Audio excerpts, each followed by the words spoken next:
Welcome to helping academy YouTube channel. আজকে 2 PM GK booster dose সিরিজে আমি আবারও তোমাদের জন্য নিয়েছি 10টি অতি গুরুত্বপূর্ণ জিকে প্রশ্নোত্তর। প্রশ্নগুলি তোমাদের আপকামিং গ্রুপ ডি এবং অন্যান্য পরীক্ষাকে মাথায় রেখেই তৈরি করা হয়েছে।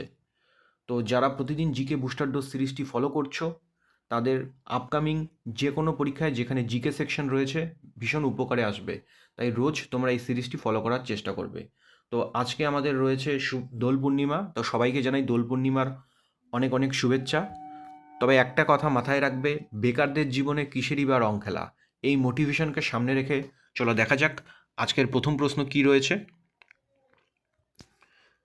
আমাদের আজকের প্রথম প্রশ্ন রয়েছে, গৌতম বুদ্ধ তার প্রথম ধর্মোপদেশ কোথায় দিয়েছিলেন? অপশন এ তে রয়েছে লুম্বিনী, অপশন বি তে রয়েছে সারনাথ, অপশন সি তে রয়েছে কুশীনগর, অপশন ডি তে রয়েছে বুদ্ধগয়া। দেখো এই প্রশ্নের সঠিক উত্তর হবে অপশন বি, সারনাথ। চলো এর এক্সপ্লেনেশনটি দেখে নিই। গৌতম বুদ্ধ বোধগয়ায় বোধি বা জ্ঞান লাভ করে। এই ঘটনাকে আমরা কি বলি? এনলাইটমেন্ট। তিনি তার প্রথম উপদেশ 5জন শিষ্যের কাছে বারাণসীর কাছে সারনাথে প্রদান করে। তার শেষ উপদেশ ঘটেছিল কোথায়? কুশীনগরে। এই ঘটনাকে কি বলা হয়? এই ঘটনাকে বলা হয় মহাপরিনির্বাণ। বুদ্ধের জন্মস্থান কোথায়? বুদ্ধের জন্মস্থান নেপালের লুম্বিনীতে। দেখো আমি এখানে জাস্ট তোমাদের জন্য যে প্রশ্নগুলো নিয়ে এসেছি এগুলো কিন্তু কোনো র্যান্ডম কোশ্চেন না। এই প্রশ্নগুলি বেছে বেছে নেওয়া হয়েছে এবং আমি প্রত্যেকটি সাবজেক্ট থেকে অন্ততপক্ষে একটি করে হলেও কোশ্চেন রাখার চেষ্টা করেছি। তো এই যে আমাদের জিকে বুস্টার ডোজ সিরিজ, এই সিরিজটির উদ্দেশ্য এটা না যে পরীক্ষায় শুধুমাত্র কমন নিয়ে আসা। আমি ওই ধরনের কথা বলিও না বা ক্লেম করি না। তবে এটুক বলবো, তোমরা যারা এই সিরিজটি ফলো করবে তাদের পরীক্ষায় ভীষণ উপকারে আসবে। এবং এই সিরিজের প্রধান উদ্দেশ্যই হচ্ছে তোমাদেরকে জিকে সেকশনটিকে রিভিশনের মধ্যে রাখা, যাতে পরীক্ষায় গিয়ে তোমাদের অসুবিধা না হয়। চলো দেখা যাক নেক্সট প্রশ্ন কি রয়েছে।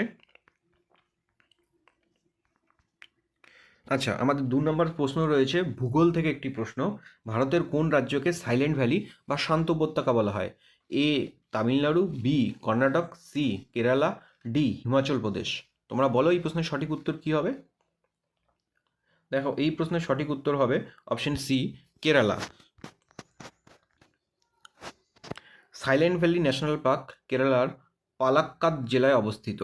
ঠিক আছে, এটি নীলগিরি বায়োস্ফিয়ার রিজার্ভের একটি অবিচ্ছেদ্য অংশ। এখানকার জীববৈচিত্র্য অত্যন্ত সমৃদ্ধ এবং এটি ক্রান্তীয় বৃষ্টি অরণ্যের জন্য বিখ্যাত। 1970-এর দশকে সেফ সাইলেন্ট ভ্যালি আন্দোলন পরিবেশ রক্ষার ইতিহাসে এক গুরুত্বপূর্ণ মাইলফলক। চলো দেখা যাক আমাদের নেক্সট প্রশ্ন কি রয়েছে। চলো 3 নম্বর প্রশ্ন আমি তোমাদের ভৌতবিজ্ঞান থেকে রেখেছি। প্রশ্নটি হলো, অপটিক্যাল ফাইবারের কার্যনীতি কিসের উপর ভিত্তি করে তৈরি? এ আলোর প্রতিসরণ, বি আলোর প্রতিফলন, সি আলোর বিচ্ছুরণ, ডি আলোর আভ্যন্তরীণ পূর্ণ প্রতিফলন। দেখো এই প্রশ্নের সঠিক উত্তর হবে অপশন ডি, আলোর আভ্যন্তরীণ পূর্ণ প্রতিফলন। দেখো এক্সপ্লেনেশনটি দেখে নিই। অপটিক্যাল ফাইবার একটি পাতলা কাচের তন্তু যা আলোর মাধ্যমে তথ্য আদান প্রদান করে। এটি টোটাল ইন্টারনাল রিফ্লেকশন নীতির উপর ভিত্তি করে কাজ করে। এটিকে আলোর আভ্যন্তরীণ পূর্ণ প্রতিফলন বলা হয়। টেলিযোগাযোগ এবং এন্ডোস্কোপিতে এর প্রচুর ব্যবহার রয়েছে। এই প্রযুক্তিতে সিগন্যালের ক্ষতি বা লস খুব কম হয়। চলো দেখা যাক নেক্সট প্রশ্ন কি রয়েছে। আমাদের নেক্সট প্রশ্ন রয়েছে লাইফ সায়েন্স থেকে, মানবদেহের কোন অঙ্গকে রক্তের ব্যাংক বলা হয়? এ যকৃৎ, বি প্লীহা, সি অগ্নাশয়, ডি হৃৎপিণ্ড। তোমরা বলো এই প্রশ্নের সঠিক উত্তর কি হবে? দেখো এই প্রশ্নের সঠিক উত্তর হবে অপশন বি, প্লীহা। প্লীহা লোহিত রক্তকণিকা সঞ্চয় করে রাখে, তাই জন্য একে রক্তের ব্যাংক বলা হয়। এটি আবার আরবিসিদের কবরস্থান নামেও পরিচিত। রোগ প্রতিরোধ অবস্থায় লিম্ফোসাইট তৈরিতে সহায়তা করে। যকৃৎ বা লিভার হলো মানবদেহের বৃহত্তম গ্রন্থি।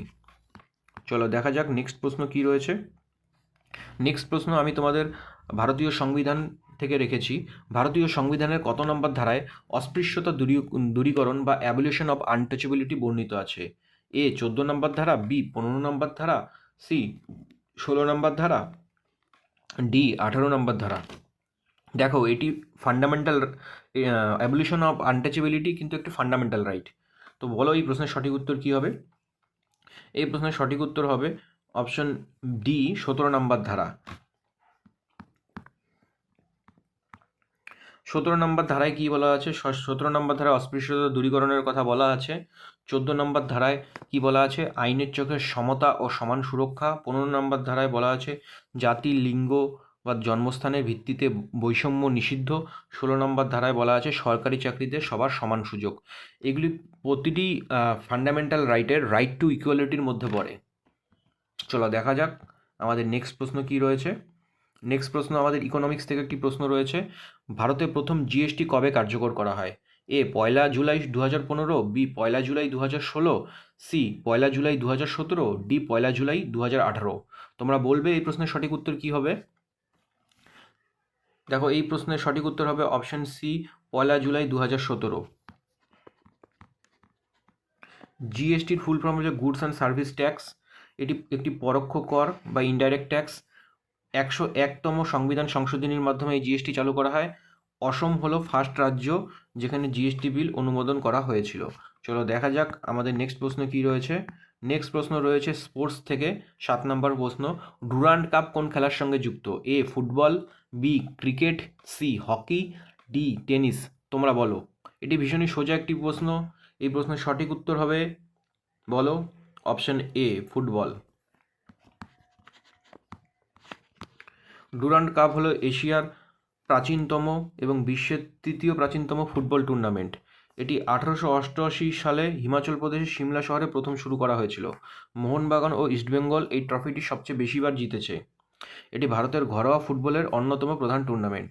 চলো দেখা যাক 8 নম্বর প্রশ্ন কি রয়েছে। আজকে 8 নম্বর প্রশ্ন রয়েছে পশ্চিমবঙ্গ স্পেশাল জিকে থেকে। পশ্চিমবঙ্গের কোন জেলাকে ম্যানগ্রোভ অরণ্যের রানী বলা হয়? এ পূর্ব মেদিনীপুর, বি দক্ষিণ চব্বিশ পরগনা, সি উত্তর চব্বিশ পরগনা, ডি হাওড়া।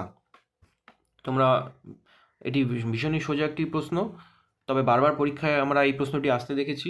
এই প্রশ্নের সঠিক উত্তর হবে অপশন বি দক্ষিণ চব্বিশ পরগনা।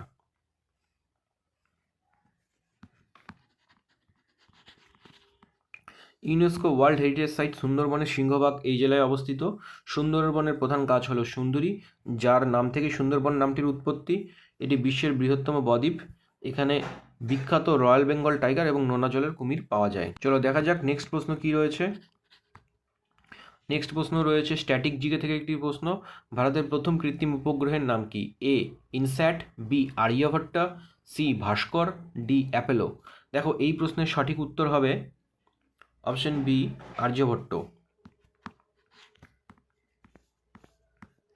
ভারতের প্রথম কৃত্রিম উপগ্রহ আর্যভট্ট 1975 সালে 19 এপ্রিল উৎক্ষেপণ করা হয়েছিল।